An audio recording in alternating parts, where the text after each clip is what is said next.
Hello दोस्तों, आप सभी का एक बार फिर से बहुत बहुत स्वागत है आपके अपने यूट्यूब चैनल जिसका नाम है आई स्टूडेंट प्लस। तो दोस्तों, जैसा कि आप सभी जानते हैं, इस वीडियो सेशन में हम सभी यूपीपीसीएस प्रीलिम्स को टारगेट करते हुए पिछले 10 सालों में हिस्ट्री से संबंधित प्रश्नों को सॉल्व करने का प्रयास कर रहे हैं। इसी क्रम में ये हमारी सेकेंड वीडियो है। तो चलिए बिना टाइम वेस्ट करते हुए इस वीडियो की शुरुआत करते हैं। इस सेशन का पहला क्वेश्चन है। पहला क्वेश्चन क्या है? सूची फर्स्ट से सूची सेकेंड को सुमेलित करना है। एक तरफ सूची 1 है और दूसरी तरफ सूची 2। तो देखिए, ये क्या है? ऋग्वेद। अच्छा, ऋग्वेद में क्या है? ऋग्वेद में क्या दिया है? स्तोत्र और प्रार्थनाएं दी गई हैं, तो ये 4 नंबर से मैच होगा। यजुर्वेद, यजुर्वेद में क्या दिया गया है? देखिए, यजुर्वेद का मतलब ही होता है कर्मकांड। यजु का अर्थ है यज्ञ, तो इसमें यज्ञों के नियमों और विधि विधानों का संकलन मिलता है। किसमें? यजुर्वेद में। तो यजुर्वेद किससे हो जाएगा? ये हो जाएगा। कर्मकांड किसमें है? हाँ, सेकेंड वाले से, श्रोत और कर्मकांड। तीसरा है सामवेद। सामवेद मतलब म्यूजिक से रिलेटेड है, संगीत से, तो ये सिंपल है, ये 1 से मैच हो जाएगा। और लास्ट वाला है अथर्ववेद। अथर्ववेद मतलब अंधविश्वास, वशीकरण, तंत्र मंत्र, ये सारी चीज़ें दी गई हैं। तो डी का हो जाएगा, ये तीसरे नंबर से मैच हो जाएगा। तो देखिए, मैच कर रही है। ऑप्शन इसमें दिया है, कौन सा ऑप्शन इसका करेक्ट हो जाएगा? तो ए का 4 किस में है? चलिए, ए और सी दोनों में है। बी का 2 किस में है? बी का 2 ए में है। तो इसका करेक्ट आंसर कौन सा हो जाएगा? करेक्ट आंसर हो जाएगा option number A. Option A इसका करेक्ट हो जाएगा, राइट। ऋग्वेद की बात करें तो ऋग्वेद में टोटल 10 मंडल हैं। मंडल मतलब यहाँ अध्याय से है इसका तात्पर्य, और कुल 1028 सूक्त हैं, श्लोक हैं 1028 ऋग्वेद में, राइट। तो चलिए नेक्स्ट क्वेश्चन पे चलते हैं। अगला प्रश्न है question number second. Question number second क्या है? सिकंदर की भारत में सफलता के निम्न कारण थे। आपको बताना है, स्टेटमेंट दिया है, उसमें से कौन सा करेक्ट है। सही उत्तर चुनना है आपको। पहला क्या है? भारत में तब कोई केंद्रीय सत्ता नहीं थी। अच्छा, सेकंड क्या है? उसकी सेना श्रेष्ठ प्रकार की थी। तीसरा क्या है? उसे देशद्रोही भारतीय शासकों का साथ मिला। और चौथा क्या है? वह एक अच्छा प्रशासक था। इसमें से कौन सा सही है? तो पहला सही है, एकदम बिल्कुल सही है। भारत में तब कोई केंद्रीय सत्ता नहीं हुआ करती थी, छोटे मोटे राजा हुआ करते थे और एक दूसरे से लड़ा करते थे बेमतलब का। तो पहला तो सही होगा ही। और सेकंड क्या है? सेकंड क्या है? उसकी सेना श्रेष्ठ प्रकार की थी। हाँ, ये भी सही है, सेना भी काफ़ी अच्छी थी। तीसरा क्या है? उसे देशद्रोही भारतीय शासकों का साथ मिला। और चौथा क्या है? वह एक अच्छा प्रशासक था। इसमें से कौन सा सही है बताइए? तो वह एक अच्छा प्रशासक था, इसके बारे में तो कुछ नहीं कह सकते, लेकिन पहला, दूसरा और तीसरा ये बिल्कुल सही हो जाएगा। पहला, दूसरा और तीसरा, इसका करेक्ट आंसर तो हो जाएगा ऑप्शन नंबर बी। 1, 2 और 3 इसका करेक्ट हो जाएगा, राइट। चलिए नेक्स्ट क्वेश्चन पे चलते हैं। अगला प्रश्न क्वेश्चन नंबर 3। क्वेश्चन नंबर 3 क्या है? ईसा की प्रारंभिक शताब्दियों में भारत तथा रोम के बीच घनिष्ठ व्यापारिक संबंधों की सूचना किस पुरातात्विक स्थल की खुदाइयों से प्राप्त होती है? बताइए। ईसा पूर्व जब शुरुआत हुआ था, उस टाइम पे भारत और रोम के बीच में घनिष्ठ व्यापारिक संबंध थे। इसके सबूत किस पुरातात्विक स्थल की खुदाइयों से प्राप्त हुए हैं? ऑप्शन क्या है? Option A Madurai, option B Tamralipti, option C Tondi, या फिर ऑप्शन डी अरिकामेडु। बताइए इसका करेक्ट आंसर क्या हो जाएगा? इसका करेक्ट आंसर हो जाएगा ऑप्शन नंबर डी, अरिकामेडु। ये कहाँ पे है? ये पड़ता है केंद्र शासित प्रदेश है जो पौंडीचेरी, वहाँ पे इसके साक्ष्य मिले हैं। 1945 में 1945 में जो व्हीलर था, MS व्हीलर, इसके द्वारा इसकी खुदाई करवाई गई थी। इस स्थान से प्राप्त अवशेषों में भारत और रोम के बीच व्यापारिक संबंधों की अच्छी जानकारी मिलती है, राइट। तो इसका करेक्ट आंसर हो जाएगा ऑप्शन नंबर डी। चलिए नेक्स्ट प्रश्न पे चलते हैं। अगला प्रश्न क्या है? Question number 4। क्वेश्चन नंबर 4 क्या है? पहाड़ी काटकर एलोरा के विश्वविद्यालय कैलाश मंदिर का निर्माण कराया था। किसने कराया था? तो ये कराया था, आपके ऑप्शंस क्या हैं? ऑप्शन ए मौर्यों ने, ऑप्शन बी पल्लवों ने, ऑप्शन सी चालुक्यों ने, या फिर ऑप्शन डी राष्ट्रकूतों ने। किसने कराया था? तो सबसे पहले समझते हैं कैलाश मंदिर है कहाँ। तो कैलाश मंदिर महाराष्ट्र प्रांत के औरंगाबाद ज़िले में स्थित एलोरा की गुफाएं, आपने नाम सुना होगा। एलोरा की गुफाओं में ये गुहा मंदिर के लिए प्रसिद्ध है। कौन? कैलाश मंदिर। यहाँ पे पहाड़ी को काटकर अनेक गुफाएं बनाई गई हैं जो बौद्ध, हिंदू और जैन संप्रदायों से संबंधित हैं। तो जो एलोरा की गुफाएं हैं उसमें तीनों धर्म के साक्ष्य मिले हैं, बौद्ध धर्म, हिंदू धर्म और जैन धर्म। ये भी क्वेश्चन पूछता है। एलोरा में कुल 17 कितने 17 गुहा मंदिर प्राप्त हुए हैं, जिसमें से अधिकतर किसने बनाया था? राष्ट्रकूटों ने। तो इसका करेक्ट आंसर भी हो जाएगा ऑप्शन नंबर डी, राष्ट्रकूट, राष्ट्रकूटों ने। ऑप्शन डी इसका करेक्ट हो जाएगा। इसका निर्माण किसने कराया था? राष्ट्रकूटों ने, राइट। चलिए अगले प्रश्न पे चलते हैं। अगला प्रश्न, क्वेश्चन नंबर 5, सल्तनत काल की 2 प्रमुख मुद्राओं का पता निम्नलिखित कूट से कीजिए। बताइए क्या है, क्या दिया है? दाम, जीतल, रुपया और टंका। इसमें से कौन सी मुद्रा है वो सल्तनत काल, दिल्ली सल्तनत काल की है? तो देखिए, दाम नहीं है, जीतल और टंका। जो सल्तनत काल का ये शासक हुआ है, क्या नाम? इल्तुतमिश। इल्तुतमिश। तो इल्तुतमिश पहला तुर्क शासक था जिसने शुद्ध अरबी सिक्के चलाए थे। क्या? शुद्ध रूप से अरबी के सिक्के चलाए थे। मुद्रा प्रणाली में उसका योगदान सबसे ज़्यादा है।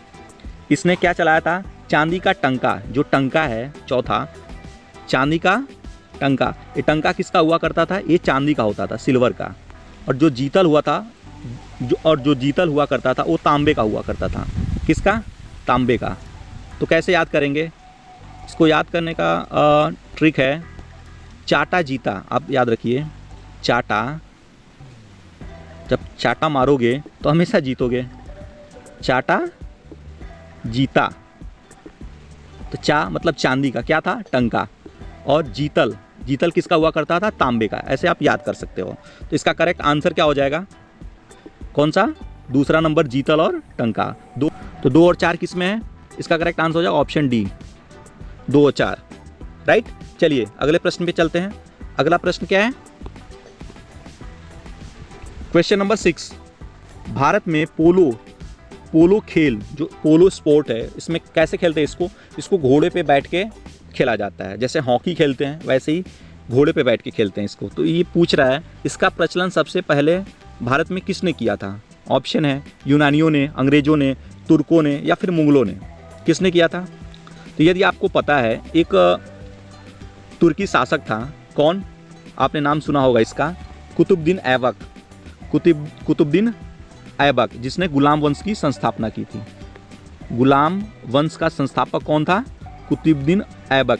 इसकी मृत्यु पोलो खेलते समय घोड़े से गिरने से हुई थी, राइट। तो इसी से आप याद कर लीजिए, भारत में इसका प्रचलन किसने किया? तुर्कों ने।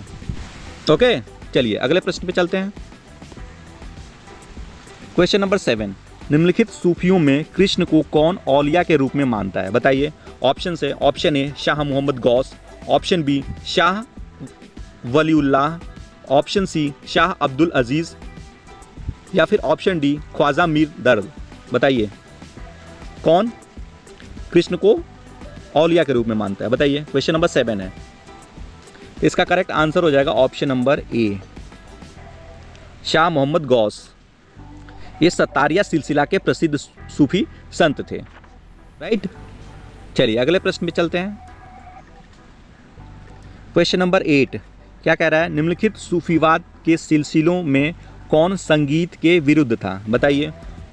ऑप्शन से चिश्तिया, सुहरावर्दिया, कादिरिया या फिर नक्शबंदिया। बताइए कौन संगीत के खिलाफ था? क्वेश्चन नंबर है 8। करेक्ट आंसर आप कमेंट सेक्शन बताइए। क्वेश्चन पूछा जा चुका है, ये पूछा गया था यूपी पीसीएस प्री के 2001 में। इसका करेक्ट आंसर क्या हो जाएगा? तो इसका आंसर हो जाएगा ऑप्शन नंबर डी, नक्शबंदिया। तो जो नक्शबंदिया पंथ है, इसकी स्थापना 14वीं शताब्दी में, कब? 14वीं शताब्दी में ख्वाजा बहाउद्दीन ने की थी। ओके, तो इसका करेक्ट आंसर। चलिए नेक्स्ट क्वेश्चन पे चलते हैं। Question number 9। क्वेश्चन नंबर 9 क्या है? महाभारत के फारसी अनुवाद का शीर्षक है। बहुत ही अच्छा क्वेश्चन है, इंपॉर्टेंट है। महाभारत का जो फारसी में अनुवाद हुआ है वो किसने किया है और उसको किस नाम से किया है, यही पूछ रहा है। ऑप्शंस दिया है यहाँ पे, अनवर ए सुहेली, रज्जनामा, हस्तबरिस्त या फिर अयार दानिश। किस नाम से महाभारत का अनुवाद फारसी में किया गया था? इसका करेक्ट आंसर हो जाएगा ऑप्शन बी, रज्जनामा। तो देखिए महाभारत का फारसी अनुवाद कराया था किसने? अकबर ने। तो अकबर ने एक अलग डिपार्टमेंट बनाया था, कौन सा? अनुवाद विभाग, ट्रांसलेशन, अनुवाद विभाग। यहाँ पे रज्म का मतलब क्या होता है? रज्म मतलब होता है युद्ध, और नामा मतलब होता है, नामा मतलब कहानी, यानी युद्ध की कहानी। तो किसने किया था? ये किया था फैजी और दूसरा कौन था? बदायूनी, दोनों ने मिलके। किस नाम से? रज्मनामा के नाम से। अच्छा, वैसे ही उपनिषदों का फारसी में अनुवाद किसने किया था? तो लास्ट सेशन में मैंने बताया था, उपनिषदों का फारसी में अनुवाद किया था दारा शिकोह ने, राइट। इसके अलावा रामायण का फारसी में अनुवाद किसने करवाया था? ये भी अकबर ने करवाया था। और किसने किया था रामायण का अनुवाद फारसी में? किसने किया था? ये किया था बदायूनी, 3 लोगों ने मिलकर किया था। बदायूनी, नकीब खान और अब्दुल कादिर। कब कराया था? कब किया था? 1589 ईस्वी में रामायण का फारसी अनुवाद 3 लोगों ने, बदायूनी, नकीस खान और अब्दुल कादिर ने मिलकर। ओके, चलिए नेक्स्ट क्वेश्चन पे चलते हैं। दिल्ली के लाल किले में मोती मस्जिद का निर्माण किसने कराया? तो देखिए, इसमें 2 टाइप के क्वेश्चन पूछे जाते हैं। ये दिल्ली का लाल किला, यहाँ पे भी मोती मस्जिद है, और एक और मोती मस्जिद है आगरा में। 2 मोती मस्जिद से क्वेश्चन पूछे जाते हैं अक्सर। तो मोती मस्जिद जो दिल्ली का है, इसका निर्माण कराया था किसने? औरंगज़ेब ने। और मोती मस्जिद जो आगरा का है, उसका निर्माण किसने कराया था? शाहजहां ने। तो याद कैसे करोगे? तो देखिए, ताजमहल कहाँ पे है? ताजमहल आप सभी जानते हैं, ताजमहल का निर्माण शाहजहां ने कराया था आगरा में। तो आगरा का अगर मोती मस्जिद पूछे तो कौन वहाँ पे रहता था? शाहजहां ही रहता था। तो ऑब्वियसली मोती मस्जिद आगरा का शाहजहां ने कराया था। एक ही बचा, फिर दूसरा दिल्ली का जो मोती मस्जिद है अल्टीमेटली औरंगज़ेब कराएगा। तो ऐसे आप याद रख सकते हो। तो दिल्ली का है तो औरंगज़ेब ने कराया था। ऑप्शन इसका डी सही हो जाएगा। और यदि आगरा का मोती मस्जिद पूछे तो कराया था शाहजहां ने। चलिए अगले प्रश्न में चलते हैं। क्वेश्चन नंबर 12 क्या है? मुगलों ने नौरोज़ का त्यौहार लिया। ऑप्शन है पारसियों से, यहूदियों से, मंगोलों से या फिर तुर्कों से। तो देखिए, जो नौरोज़ का त्यौहार है ये पारसियों का त्यौहार है। और इसकी शुरुआत किसने की थी? इसकी शुरुआत की थी बलबन ने। क्या नाम था उसका? बलबन। इसने इसकी शुरुआत की थी। और बलबन को ज़िल्ले इलाही के नाम से भी जाना जाता है। क्वेश्चन पूछ सकता है एग्जाम में, निम्नलिखित में से किसे ज़िल्ले इलाही के नाम से जाना जाता है? तो ये था बलबन। क्वेश्चन नंबर कौन सा है? 12। ये किस वंश का शासक था? ये बलबनी वंश का संस्थापक था, राइट। तो चलिए अगले प्रश्न पे। अगला प्रश्न क्वेश्चन नंबर 13 क्या है? इसमें भी कूट मैच कराना है। इसमें पूछ रहा मुस्लिम शासकों का सही कालानुक्रम, ऑर्डर में सबसे पहले किसने शासन किया, उसके बाद किसने किया और सबसे एंड में किसने किया, ये पूछ रहा है मुस्लिम शासकों का। तो पहला क्या है? अहमद शाह अब्दाली, दूसरा मोहम्मद शाह, तीसरा जहांगीर और चौथा बहादुर शाह। तो सबसे एंड में तो बहादुर शाह ही थे, तो चौथा तो सबसे एंड में हो जाएगा। तो सबका देख लेते हैं शासनकाल। तो जो मोहम्मद शाह था, इसका शासनकाल कब से कब तक था? इसका शासनकाल था 1719 से 1748 के बीच। 1719 से 1748 के बीच। जहांगीर का शासनकाल कब से कब तक था? तो जहांगीर का शासनकाल था 1605 से 1627 के बीच। 1605 से 1627 के बीच। अहमद शाह अब्दाली, इसका शासनकाल कब से कब तक था? 1754 से 1750 के बीच में। तो आप मैच कराइए, तो इसका करेक्ट आंसर हो जाएगा, आप देख लीजिएगा, इसका करेक्ट आंसर हो जाएगा option number C. Option C 3214। क्या? 3214। चलिए नेक्स्ट क्वेश्चन पे। अगला प्रश्न क्या है? अगला प्रश्न है सबसे अधिक निर्णायक युद्ध जिसने अंग्रेजों के बारे में प्रभुत्व को संस्थापित कर दिया था, कौन सा युद्ध था? ऑप्शन से ऑप्शन ए प्लासी का युद्ध, ऑप्शन बी बक्सर का युद्ध, ऑप्शन सी वांडीवास का युद्ध या फिर ऑप्शन डी पानीपत का तीसरा युद्ध। तो बताइए कौन सा एकदम निर्णायक युद्ध था? तो इसका करेक्ट आंसर हो जाएगा ऑप्शन नंबर बी, जो बक्सर का युद्ध था। कब हुआ था? बक्सर का युद्ध हुआ था 1764 ईस्वी में। 1764 ईस्वी में किसके बीच? अंग्रेजों, अवध के नवाब शुजाउद्दौला, मीर कासिम और मुगल सम्राट शाह आलम द्वितीय। इस युद्ध में अंग्रेज विजयी हुए थे। इसी के पश्चात एक साल बाद 1765 ईस्वी में एक संधि हुई थी अंग्रेजों और इनके बीच, उसको बोलते हैं इलाहाबाद की संधि, इलाहाबाद की संधि, जिसके पश्चात अंग्रेजों का भारत में अप्रत्यक्ष शासन शुरू हुआ था। राइट, चलिए अगले प्रश्न पे चलते हैं। क्वेश्चन नंबर 15, 1 नवंबर 1858 की महारानी विक्टोरिया की घोषणा पत्र इलाहाबाद में पढ़कर सुनाया था। किसने सुनाया था? सन 1857 की क्रांति के पश्चात भारत की सत्ता ईस्ट इंडिया कंपनी से स्थानांतरित होकर ब्रिटिश सम्राट के अधीन चली गई थी। इसी घोषणा को पढ़ के किसने सुनाया था? 1858 में इलाहाबाद में सुनाया था। ये किसने किया था? लॉर्ड कैनिंग ने, जो कि ईस्ट इंडिया कंपनी का अंतिम गवर्नर जनरल था और ब्रिटिश सम्राट के अधीन पहला वायसराय, जो कि इसका करेक्ट आंसर हो जाएगा ऑप्शन ए, लॉर्ड कैनिंग। राइट, चलिए अगले प्रश्न पे चलते हैं। क्वेश्चन 16 क्या है? अखिल भारतीय ट्रेड यूनियन कांग्रेस, इसका पहला अध्यक्ष कौन था? बहुत इंपॉर्टेंट क्वेश्चन है। All India trade union Congress. Option दिया है चिमन चमन लाल, बी लाला लाजपत राय, सी एनजी रंगा, या फिर ऑप्शन डी स्वामी सहजानंद। कौन थे इसके पहले अध्यक्ष? तो इसका करेक्ट आंसर हो जाएगा option number B, Lala Lajpat Rai. और यदि पूछे अखिल भारतीय ट्रेड यूनियन कांग्रेस की स्थापना किसने की थी? ये तो अध्यक्ष थे, कौन? लाला लाजपत राय, लेकिन स्थापना किसने की थी? इसकी स्थापना की थी एमएन जोशी ने, एमएन जोशी। कब? 1920 ईस्वी में स्थापना की थी, 1920 ईस्वी में, 1920 में। और इस श्रम संगठन का पहला सम्मेलन मुंबई में हुआ था और इसकी अध्यक्षता की थी, जैसे कि आप सभी जानते हैं, लाला लाजपत राय ने। राइट, चलिए अगले प्रश्न पे चलते हैं। Question number 17। क्वेश्चन नंबर 17 क्या है? निम्न में से किसने सर्वप्रथम सेंसरशिप लागू की थी? ऑप्शन है, option A Wellesley, option B Hastings, C John Adams और डी डलहौजी। किसने सबसे पहले सेंसरशिप लागू की थी? तो इसका करेक्ट आंसर हो जाएगा ऑप्शन नंबर ए, लॉर्ड वेलेजली। तो सबसे पहले लॉर्ड वेलेजली ने कब? 1700, इसका टाइम पीरियड क्या था? 1798 ईस्वी से 1805 ईस्वी तक।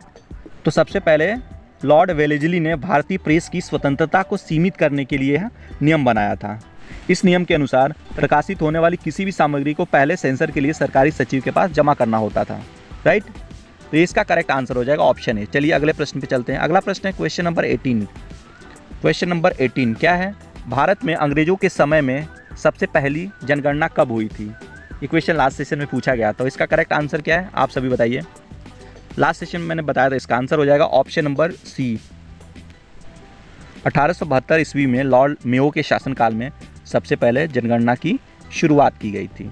राइट, अगले प्रश्न पे question number 19, statement based question है ये। कथन ए और उसका कारण दिया है, यहाँ पे देखना कौन सा सही है। स्टेटमेंट क्या दिया, कथन क्या दिया है? अंग्रेजों ने भारत को सन 1947 ईस्वी में स्वतंत्रता प्रदान की थी। हाँ ठीक है। कारण क्या है? अंग्रेज द्वितीय विश्व युद्ध में निर्बल हो चुके थे। ये भी काफ़ी हद तक सही है, लेकिन क्योंकि अगर हम ऐसा मानते हैं तो जो हमारे वीर सपूत भगत सिंह, चंद्रशेखर आज़ाद, इन सब की कुर्बानी को हम नकार देंगे। इस लिहाज से इसको परफेक्ट 100% परफेक्ट नहीं माना जा सकता। कुछ हद तक ये बात सही है, लेकिन 100% नहीं। तो इसका करेक्ट आंसर क्या हो जाएगा? करेक्ट आंसर हो जाएगा ऑप्शन नंबर बी। राइट, चलिए अगले प्रश्न पे चलते हैं। क्वेश्चन नंबर 20, मैकडोनाल्ड के सांप्रदायिक पंचायत यानी कि कम्युनल अवार्ड ने किसे पृथक चुनाव क्षेत्र और आरक्षित सीटें आवंटित नहीं की थी? बताइए किसे? ऑप्शन ए है मुसलमानों को, ऑप्शन बी है सिखों को, ऑप्शन सी है अनुसूचित जातियों को, या फिर ऑप्शन डी है बौद्धों को। कौन सा इसका करेक्ट आंसर हो जाएगा? ब्रिटिश प्रधानमंत्री रैमजे मैकडोनाल्ड ने 1932 ईस्वी में, कब? 1932 ईस्वी में कम्युनल अवार्ड की घोषणा की थी, जिसके तहत मुसलमानों को, सिखों को, भारतीय ईसाइयों को पृथक निर्वाचन मंडल में होना था। राइट, तो इसका करेक्ट आंसर डी हो जाएगा। ओके, चलिए अगले प्रश्न पे चलते हैं।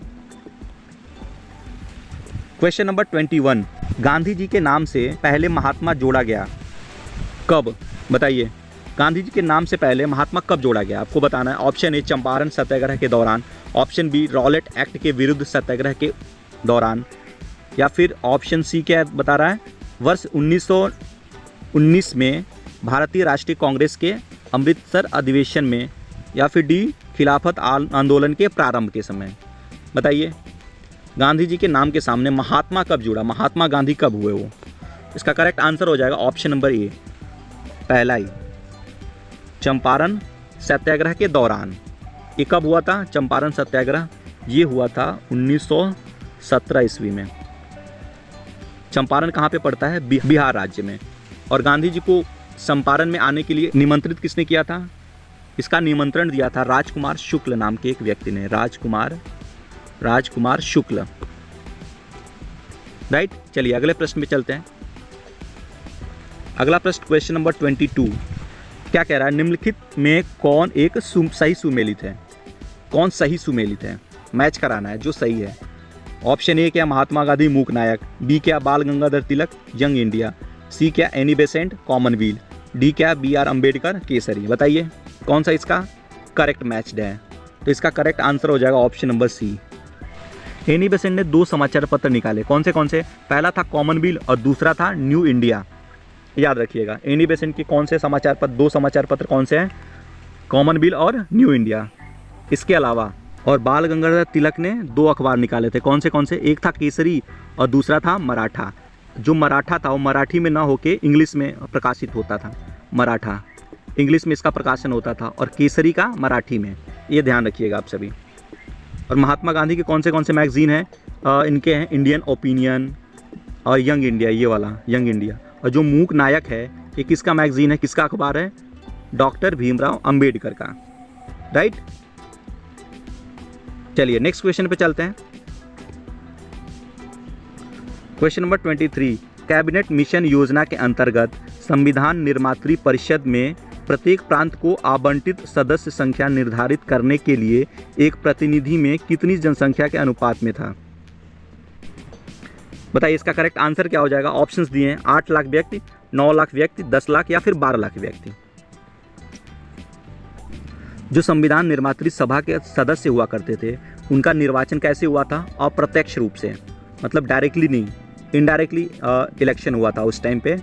रीज़न क्या था? टाइम की कमी, इसलिए इन्होंने इनडायरेक्ट इलेक्शन के थ्रू सदस्यों का चुनाव किया था। तो कैसे? इसमें 10 लाख प्रति जनसंख्या पे एक सदस्य होंगे, ऐसा निर्धारित किया। राइट, तो इसका करेक्ट आंसर हो जाएगा ऑप्शन नंबर सी, 10 लाख व्यक्तियों पे एक प्रतिनिधि, इसका करेक्ट आंसर। चलिए अगले प्रश्न पे चलते हैं। क्वेश्चन नंबर 24, 30 मई 1919 ईस्वी को अपना अलंकरण मतलब उपाधि भारत सरकार को लौटाने वाले व्यक्ति थे। तो देखिए ये थे रविंद्रनाथ टैगोर। इन्होंने अपनी कौन सी उपाधि वापस की थी? नाइटहुड की उपाधि, नाइटहुड। कब? जब जालियांवाला हत्याकांड हुआ था उसके पश्चात। और ये हत्याकांड कब हुआ था? 13 अप्रैल 1919, 13 अप्रैल 1919 को जालियांवाला बाग हत्याकांड। राइट, चलिए अगला प्रश्न क्वेश्चन नंबर 25। क्वेश्चन नंबर 25 क्या है? किसने भारतीय राष्ट्रीय कांग्रेस पर प्रार्थना, याचना तथा विरोध की राजनीति करने का आरोप लगाया था? किसने? ऑप्शन ए है लाला हरदयाल, बी बाल गंगाधर तिलक, सी सुभाष चंद्र बोस या फिर सरदार भगत सिंह। किसने कहा था कि कांग्रेस प्रार्थना, याचना और विरोध की राजनीति करती है? करेक्ट आंसर क्या हो जाएगा? करेक्ट आंसर हो जाएगा ऑप्शन नंबर बी, बाल गंगाधर तिलक ने ये बोला था, क्योंकि ये गरम दल के नेता थे और जो कांग्रेस हुआ करती थी उनके सदस्यों का स्वभाव शांत किस्म का था, वो वार्ता करने में ज़्यादा यकीन रखते थे। राइट, तो इसका करेक्ट आंसर हो जाए ऑप्शन बी। चलिए अगले प्रश्न पे चलते हैं। क्वेश्चन नंबर 26 स्टेटमेंट बेस्ड है। कथन क्या दिया है? स्टेटमेंट दिया है बाल गंगाधर तिलक सांप्रदायिकतावादी थे। अच्छा, कारण क्या? उन्होंने धर्म का राजनैतिक अस्त्र के रूप में प्रयोग किया। तो बताइए इसमें कौन सा ऑप्शन करेक्ट हो जाएगा? तो देखिए पहला गलत है। जो बाल गंगाधर तिलक थे ये सांप्रदायिकतावादी नहीं थे, इनको उग्रवादी बोल सकते हैं, गरम दल के राष्ट्रवादी नेता बोल सकते हैं, लेकिन सांप्रदायिकवादी नहीं बोल सकते हैं। तो पहला तो गलत है। और उन्होंने धर्म का राजनीतिक अस्त्र के रूप में प्रयोग किया, ये बात सही है। इनका ऐसा करने का उद्देश्य क्या था? लोगों के अंदर राष्ट्रीय एकता और आत्मगौरव का संचार करना। अतः ये वाला सही है, कारण तो बिल्कुल सही है। इन्होंने राजनीतिक रूप से राजनीतिक अस्त्र के रूप में धर्म का उपयोग किया था। इन्होंने गणेश चतुर्थी जो गणेश महोत्सव है इसकी शुरुआत की थी कब? 1893 ईस्वी में गणेश महोत्सव की शुरुआत की थी 1893। और जो नेक्स्ट क्या है, शिवाजी उत्सव, शिवाजी महोत्सव की शुरुआत कब की थी? 1895 में, 2 साल बाद 1895 में। तो इसका करेक्ट आंसर क्या हो जाएगा? Option number D. क्या है? ए गलत है किंतु आर बिल्कुल सही है। चलिए अगले प्रश्न में चलते हैं। क्वेश्चन नंबर 27, निम्नलिखित घटनाओं का सही कालानुक्रम नीचे दिए गए कूट से बतलाइए। असेंडिंग ऑर्डर में बताना सबसे पहले क्या हुआ। देखिए दिया है चौरा चौरी कांड, असहयोग आंदोलन का स्थगन दिया और बारदोली प्रस्ताव। ये बारदोली आंदोलन नहीं है, बारदोली प्रस्ताव है। तो बारदोली आंदोलन कब हुआ था? ये हुआ था 1929 में, लेकिन प्रस्ताव है ये कब? ये 12 फरवरी 1922 में, 12 फरवरी 1922 में बारदौली प्रस्ताव आया था। और 4 या 5 फरवरी 1922 में चौरा चौरी कांड हुआ था। तो पहला हो जाएगा ए, दूसरा आपका हो जाएगा 3 और तीसरा असहयोग आंदोलन का स्थगित कब हुआ था? 12 फरवरी को, 12 फरवरी। अगर बस डेट्स की बात करें तो देखिए ये हो जाएगा 4 फरवरी, बारदौली प्रस्ताव कब? 12 फरवरी। और जो असहयोग आंदोलन का स्थगन कब? ये भी 12 फरवरी। तो 1, 3 और 2, 1, 3, 2 किस में है? 1, 3, 2, ऑप्शन सी, राइट। चलिए अगले प्रश्न में चलते हैं। क्वेश्चन नंबर 28, अमेरिकी पत्रकार जो महात्मा गांधी के भारत छोड़ो आंदोलन के दौरान उनके साथ था, उसका नाम बताइए। वह कौन सा अमेरिकी जर्नलिस्ट था जो भारत छोड़ो आंदोलन जब हुआ था उस टाइम महात्मा गांधी के साथ में था? ऑप्शन है, option A Louis Fischer, B William M Shirer, C Webb Miller या फिर option D Negley Farson. Correct answer क्या हो जाएगा? इसका करेक्ट आंसर हो जाएगा ऑप्शन ए लुई फिशर, इसका करेक्ट आंसर हो जाएगा। और जो वेब मिलर है ये कब था?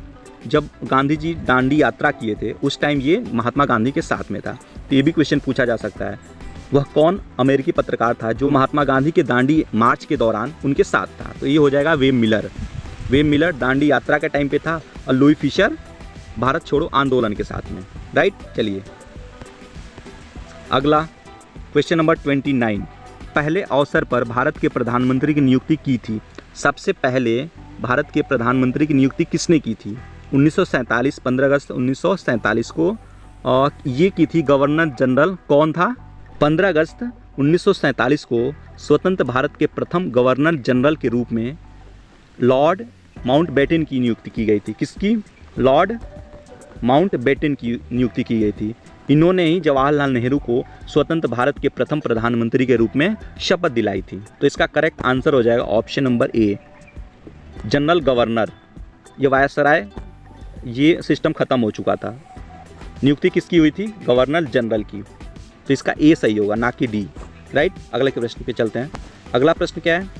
क्वेश्चन नंबर 30, निम्नलिखित में से किसने ऐतिहासिक सन 1932 के पूना पैक्ट पे हस्ताक्षर नहीं किए थे? पूछ रहे नहीं किए थे। तो देखिए 1932 का जो पूना पैक्ट हुआ था किसके किसके मध्य हुआ था? ये हुआ था डॉक्टर अंबेडकर और महात्मा गांधी के मध्य। तो जो एक साइड से स्वयं जो भीमराव अंबेडकर थे, बाबा साहब, इन्होंने साइन किया था और दूसरे साइड से महात्मा गांधी ने नहीं किया था। बाकी ये दोनों लोग थे जो राजगोपालचारी और मदन मोहन मालवीय, इन्होंने भी किया था। इन्होंने और साथ में कुछ और लोगों ने इस पर साइन किया था। इस समझौते पे महात्मा गांधी ने हस्ताक्षर नहीं किए थे, याद रखिएगा। तो इसका करेक्ट आंसर हो जाएगा option number D Mahatma Gandhi. चलिए नेक्स्ट क्वेश्चन पे चलते हैं। क्वेश्चन नंबर 31, कानपुर षड्यंत्र मुकदमा ये कब हुआ था? 1924 ईस्वी में। कब? 1924 ईस्वी में। किस आंदोलन के नेताओं के विरुद्ध था? ये था जो कम्युनिस्ट पार्टी के नेता थे। ऑप्शन क्या है? ऑप्शन खिलाफत आंदोलन, असहयोग आंदोलन, साम्यवादी आंदोलन या फिर क्रांतिकारी आंदोलन। तो इसका करेक्ट आंसर हो जाएगा option number C, option C साम्यवादी आंदोलन। कम्युनिस्ट आंदोलन की शक्ति एवं बढ़ते प्रभाव को रोकने के लिए कानपुर में एक षड्यंत्र को आधार बनाकर कुछ कम्युनिस्टों पर मुकदमा चलाया गया। यह मुकदमा कानपुर षड्यंत्र केस के नाम से भी सर्वविदित है। कब हुआ था? 1924 में, राइट। इसका करेक्ट आंसर हो जाएगा ऑप्शन सी। चलिए अगले प्रश्न में चलते हैं। अगला प्रश्न है क्वेश्चन नंबर 32। क्या कह रहा है? निम्नलिखित व्यक्तियों में से किसने इरविन और गांधी को दो महात्मा कहा था? तो ये कहा था, ऑप्शन है मीरा बहन, सरोजिनी नायडू, मदन मोहन मालवीय या फिर जवाहरलाल नेहरू। किसने कहा था? ये कहा था सरोजिनी नायडू ने। भारत कोकिला सरोजिनी नायडू ने। कब? 1931 ईस्वी में, जब गांधी इरविन पैक्ट हुआ, जिसको दिल्ली समझौता भी बोलते हैं, दिल्ली पैक्ट। इसके तहत क्या हुआ था? इसके तहत कुछ शर्तें अंग्रेजों ने मानी थी और कुछ शर्तें गांधी जी को माननी थी। जिसमें इम्पॉर्टेंट क्या थी? जिसमें इम्पॉर्टेंट ये था कि सभी राजनीतिक कैदियों को सरकार रिहा करेगी, एक्सेप्ट हिंसा से रिलेटेड जो थे उनको छोड़ के।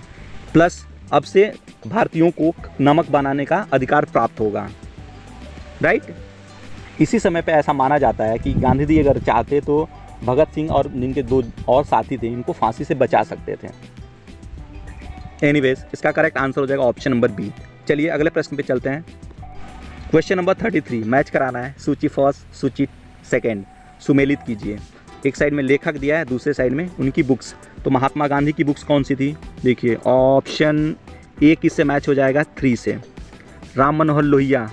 अच्छा, राजेंद्र प्रसाद की बुक कौन सी थी? India divided.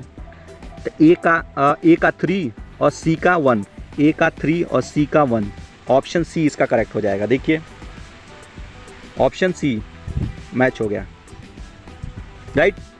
चलिए अगले प्रश्न पे, क्वेश्चन नंबर 34। क्वेश्चन नंबर 34 क्या है? करमचंद गांधी दीवान थे। करमचंद कौन? ये महात्मा गांधी के पिताजी थे। तो ये कहाँ के दीवान थे? ऑप्शन है पोरबंदर के, राजकोट के, बीकानेर के या फिर उपरोक्त सभी के। तो जो महात्मा गांधी के पिता थे करमचंद उत्तम चंद गांधी, ये पोरबंदर रियासत के प्रधानमंत्री, राजस्थानी कोर्ट के सभासद, राजकोट में दीवान और कुछ समय के लिए बीकानेर के दीवान के उच्च पद पर भी प्रतिष्ठित थे।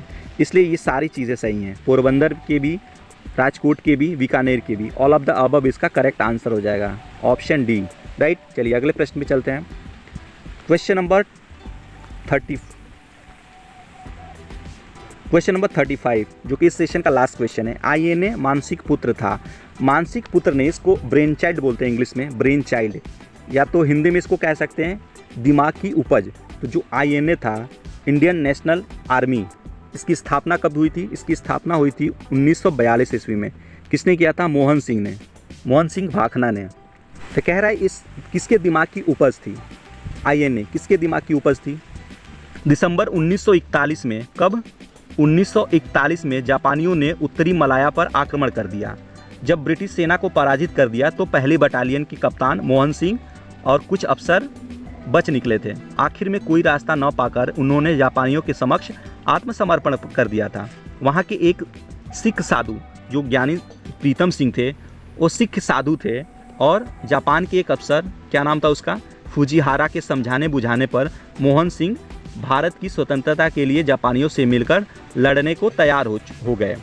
अतः आईएनए ज्ञानी प्रीतम सिंह और मेजर फुजिहारा की दिमाग की उपज थी, ऐसा कह सकते हैं, राइट। इसका करेक्ट ऑप्शन डी हो जाएगा, राइट। तो ये था आज का सेशन। आई होप आपको पसंद आया होगा। यदि आपको वीडियो पसंद आए तो इस चैनल को सब्सक्राइब करना बिल्कुल ना भूलें, साथ ही अपने दोस्तों में भी शेयर करें। तो चलिए मिलते हैं नेक्स्ट सेशन में, तब तक के लिए जय हिंद।